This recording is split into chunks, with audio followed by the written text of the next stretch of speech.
Welcome to Talk Time with Max Contact, the podcast where we talk about the latest contact center and customer experience, industry news, and insights. Join us as we welcome industry experts, discuss actionable strategies you can apply to your business, and help professionals like you on your path to long-term career progression and success. I'm your host, Sean McIver. Hello and welcome. I'm joined today by James Vukashin. James has a history going back in the last 10 years that's been pivotal around customer transformation and innovation. Rather than me doing all of the introductions, James, go ahead and introduce yourself. Yeah, morning. Thanks, Sean. So James Vukashin, I've worked in the contact center industry for about 16, 17 years now, moving into, as Sean said, the more kind of senior pivotal roles over the last 10 years, working across various industries, and I'm currently heading up the contact centers for a company called Veezu, which is a taxi-based company in the UK then. Excellent. So let's start there. Tell me about how you ended up at Veezu. What led you to work there?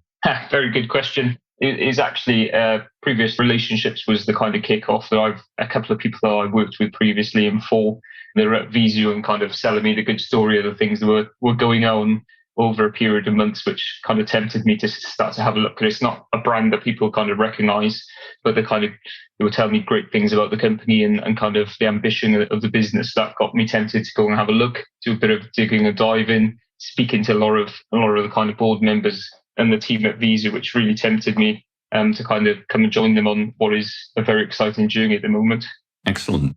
I mean, one of the things that when I was doing my research, one of the things I noticed was that Veezu's website states, the amazing people at Veezu are the key to creating amazing journeys for millions of passengers each year. So what aspects of the people you've hired do you see as being key to delivering those journeys for those millions of customers? Yeah, I think Veezu's got a really good mix of people. So right from the top, right through everybody in the business, we've got a good mix of people who've worked in the taxi industry for up to 40 years, some colleagues who know the industry and out, know everything about it, know how driver partners work and all the kind of rules and regulations. And then we've got a mix of people like myself come from other industries and kind of brought external knowledge into it. That mix is really exciting at Veezu, that kind of has got that external experience plus the industry experience. I mean, the main thing I guess I look for in people is reliability, the standard stuff, good communication, really eager to learn as well. And I've got that kind of critical thinking that can listen to an issue. Sometimes there is an easy taxi booking. I want to go from A to B. And sometimes there's these all weird and wonderful queries that we throw at call operators that does require that critical thinking and think outside the box. And actually, if we don't do something here, that could affect something else or it could snowball into something. People are really kind of sharp and on their toes and kind of passionate and enthusiastic to deliver great service as well. Now, as I say, it can be really simple taxi bookings or what time is my taxi coming, but the other contact, that kind of weird and wonderful that requires a little bit more. We've got some great people that really think outside that box in that area as well. I think that's one of the key critical things for me as well, when you think about good customer service and what that really means. And also to feel fulfilled within your job role is to have that skill level, to be able to recognize that actually, no, something's flagging up in the back of my mind here, that this isn't just a simple case of A to B. There's more to this and I need to dig more. And I think you've got to have the right people to be able to recognize and deliver on that digging that's needed. Yeah, definitely agree with that, yeah. So that passion for ensuring customers have that best-in-class service. I mean, I know that's something that Veezu shares. You talked about the collaboration or the combination of having the industry experienced and people from within that industry and from within that universe, kind of, for want of a better phrase, colliding with those external people who have experience elsewhere and combining the two and getting the best of both.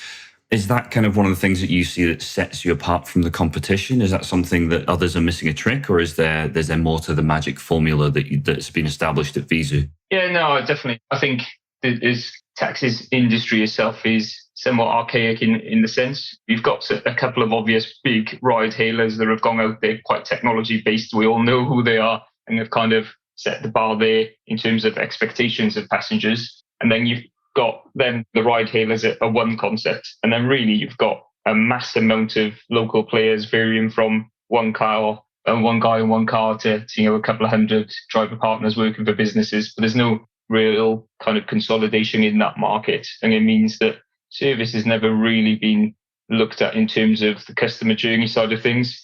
There's a lot of focus in the industry making sure driver partners are giving good service and we pick up on time and give the right pricing and good service and apply to all these kind of stuff.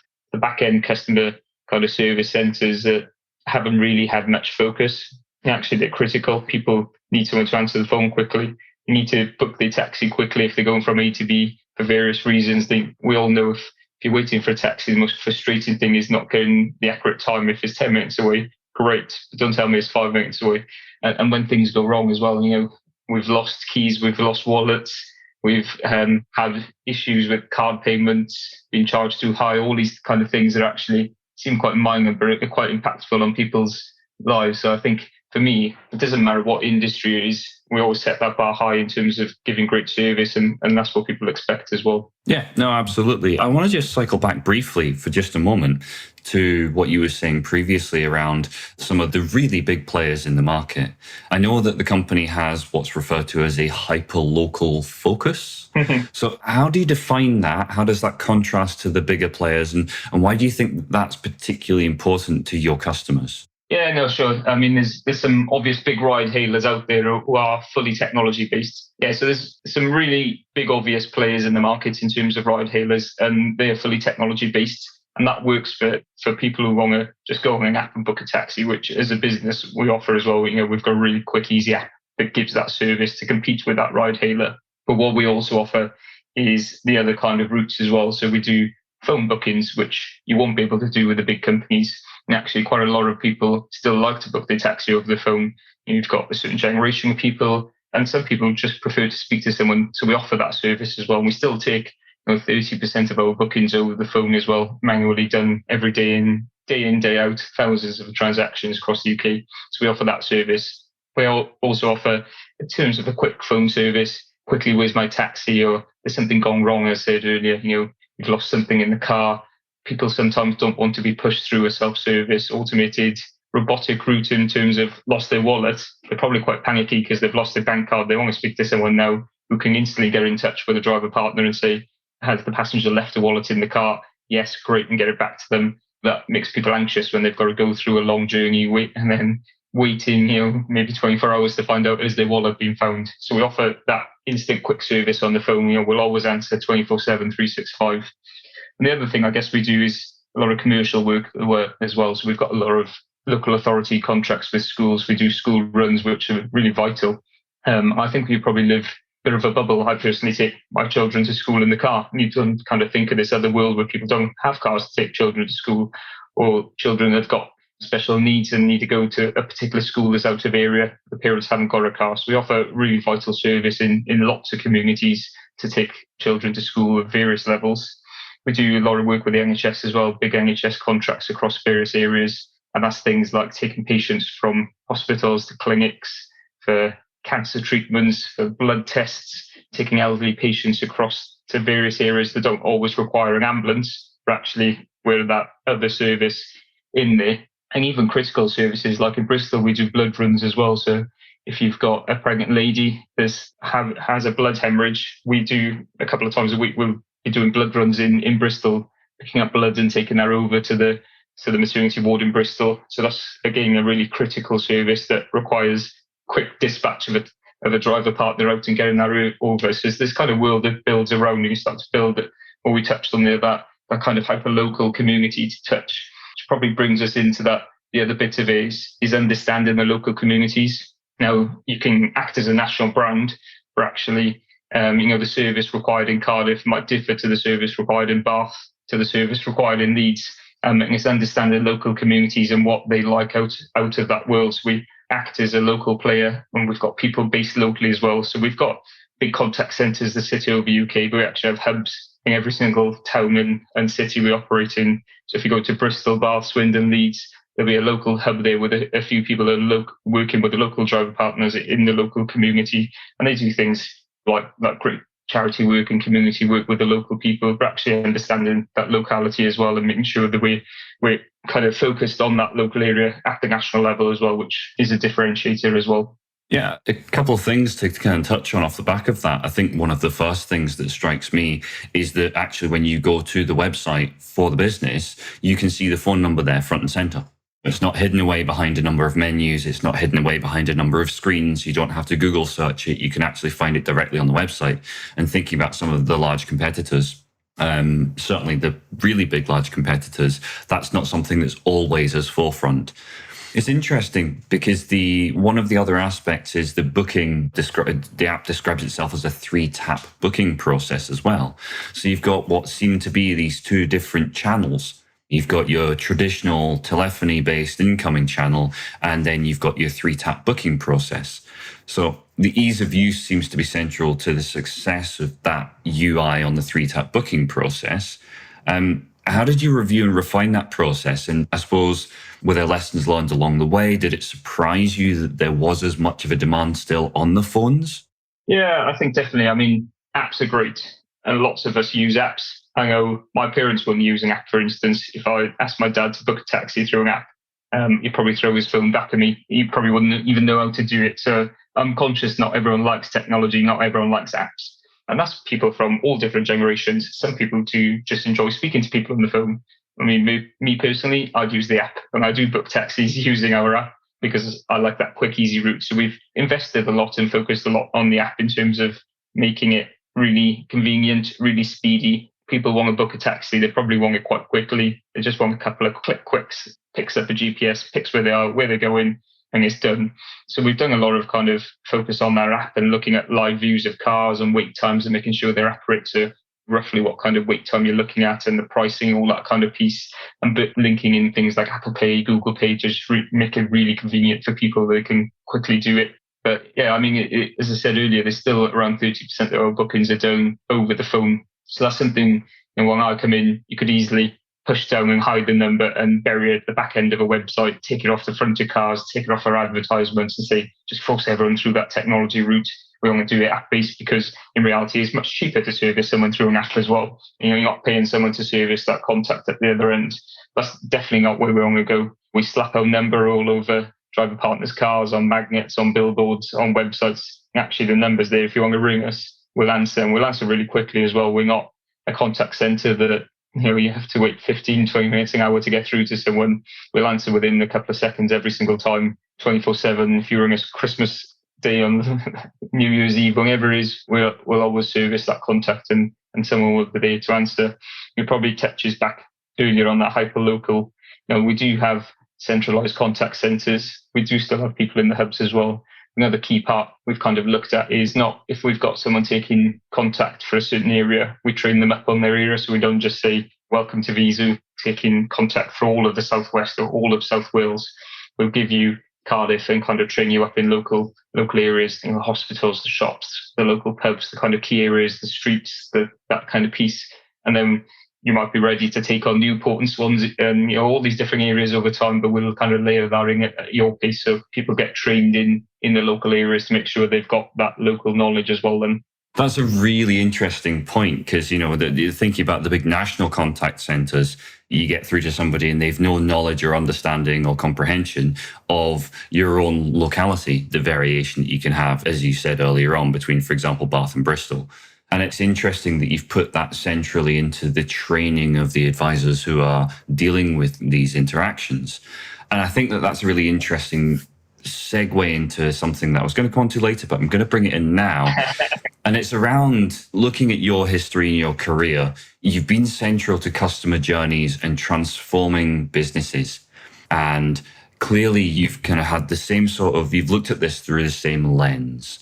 So I guess my question is, are there specific frameworks in your experience that either you've built or that you've utilized which allow you and your people to kind of nurture that customer relationship and to identify those sorts of beneficial aspects of it, like that hyperlocal focus? Yeah, I mean, definitely. And for me, service is service. It doesn't matter if you're doing a gas bill, a phone bill, where's my Tesco shop when I worked at Tesco, or where's my kind of driver and taxi. That service is kind of key across all industries. And let's say in a crude way, it doesn't really matter what that kind of service you're providing it for. People expect a level of service in the UK, and that's what I'm keen to deliver, which is probably not hugely prevalent in the taxi service. It's normally quite quick, sharp contact, almost that attitude of get them on, get them off attitude, which is great if someone wants to book a taxi and you've got a booking in a couple of seconds, but actually sometimes it does require that slightly longer touch to resolve issues. And I think one probably big word for me is trust.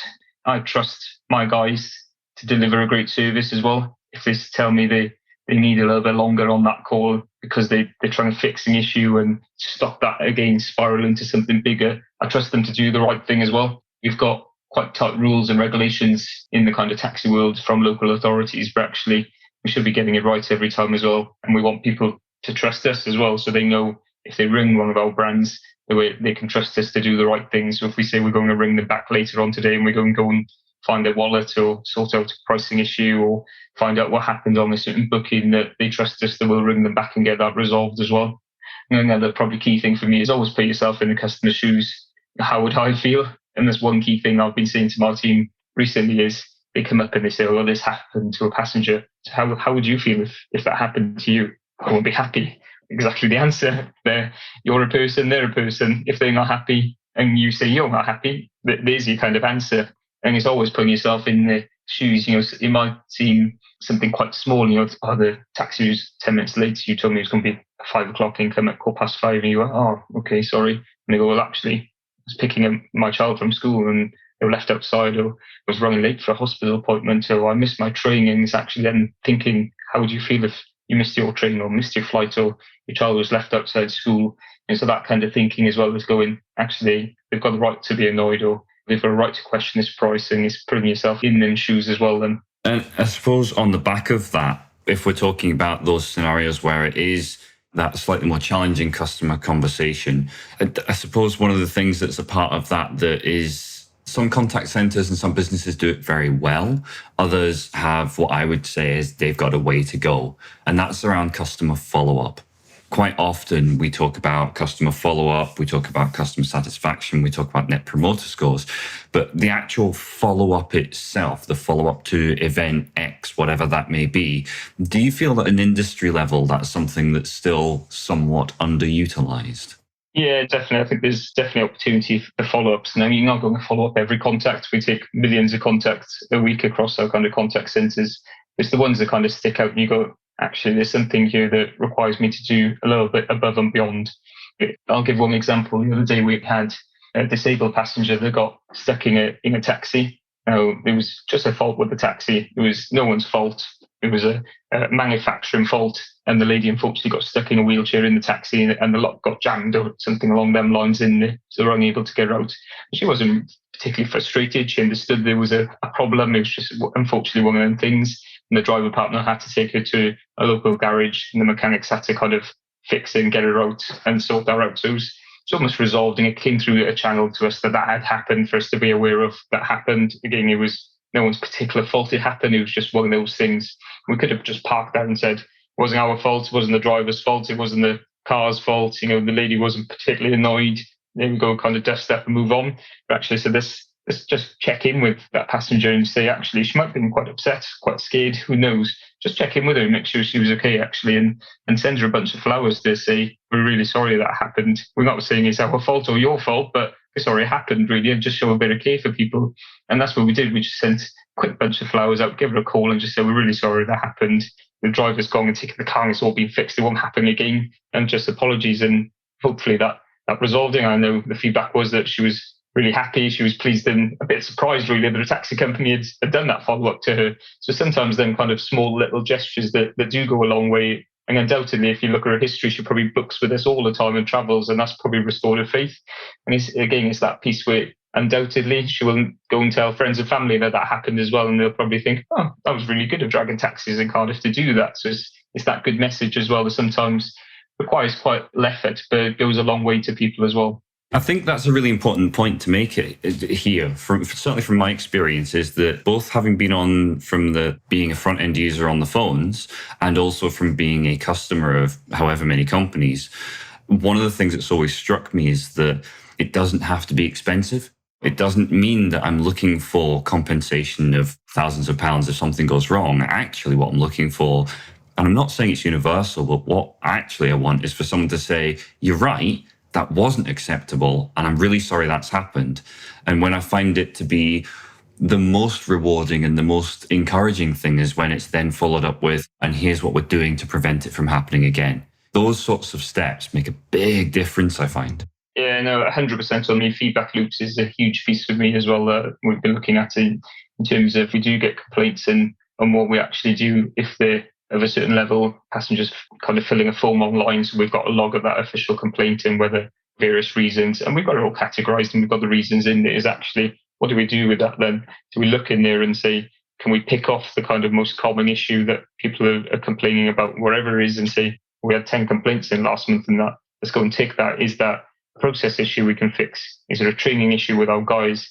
Is there something on our website? Is there something wrong with our app that we kind of now need to go and fix that to kind of stop that issue reoccurring again? And you're right. I mean, as a passenger, then you say, you actually complained about that before and now they fixed it. If something happens about it, it's not just thanks for your complaint, sorry about that, and kind of throw it over and move on to the next one, is fixing issues as well. And that's definitely something that I'm heavily focused on. So that's I suppose that's an example of taking a disgruntled customer and converting them into a promoter for the company, to use industry terminology.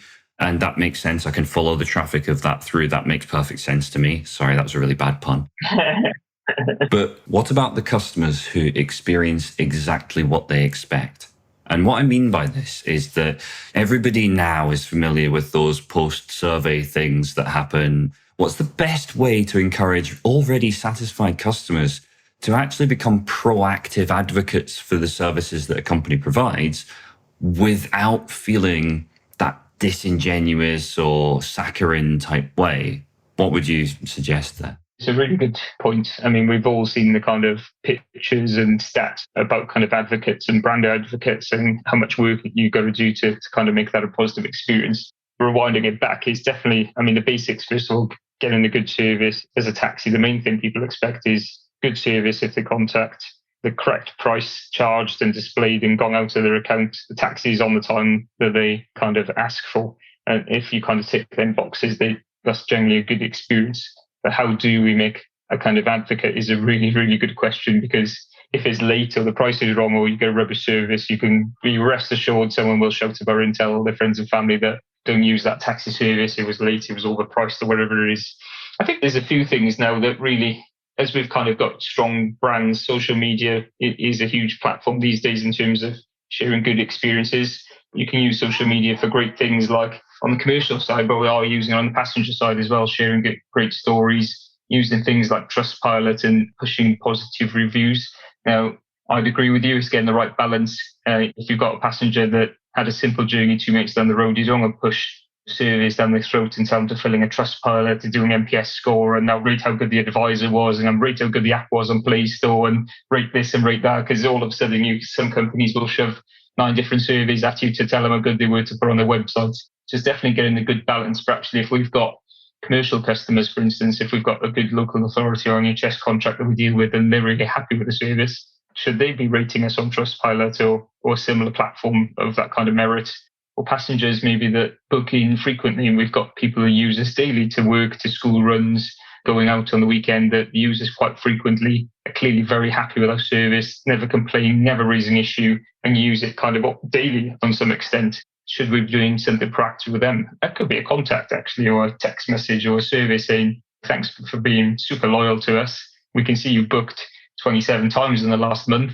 Would you mind dropping us a review to tell others how great our service is? So it's quite a softer touch, I think, rather than kind of ramming it down your throat that some businesses definitely do. And we probably all seen it as well. Rate everything in that company we see quite often. Yeah, my favorite one that I remember that always stuck with me was I called a number and I called the number for the incorrect company. I'd misdialed the number.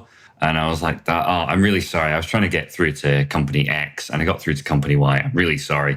And lo and behold, I got a text message 3 seconds later going, how happy were you with your advice? I was just like, oh, come on. So that always makes me laugh. And it's interesting because that's the one that stuck with me. Yeah.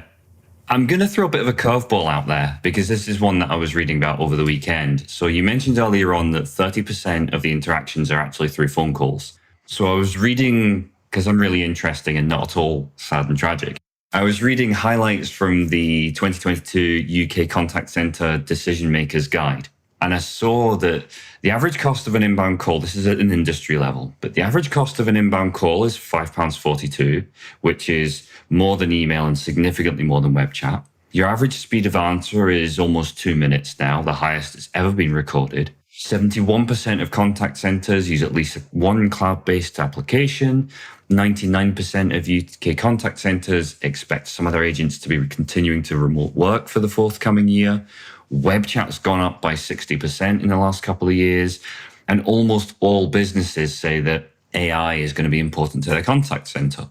Now, I know that's a lot of information that I've just kind of put out there, but I guess my question is, how do you balance what could, to me as an outsider looking in to any given business, appear to be two opposing forces of customer centricity and the demands of a successful business, especially in the current climate?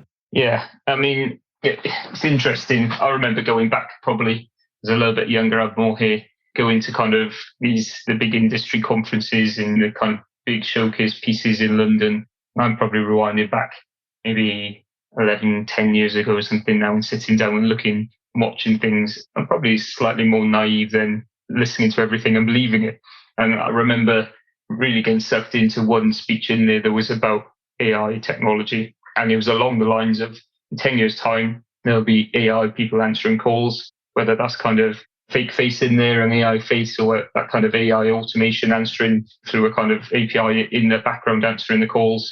And everything will be done kind of digitally. And the need for a contact center agent will virtually be right down to zero. And I sat and thought, God, am I in the right industry at this point? Should I look at more of a technology role? Because I can see in 10 years now and the way technology is spiraling, and some of the bigger companies like Amazon will push you through them kind of routes and going, contact center agents are going to become a rare breed. It's not going to be much needed for them. And actually, that's far from the truth at the moment. There's a lot of automation out there, 100%, and a lot of things are being automated.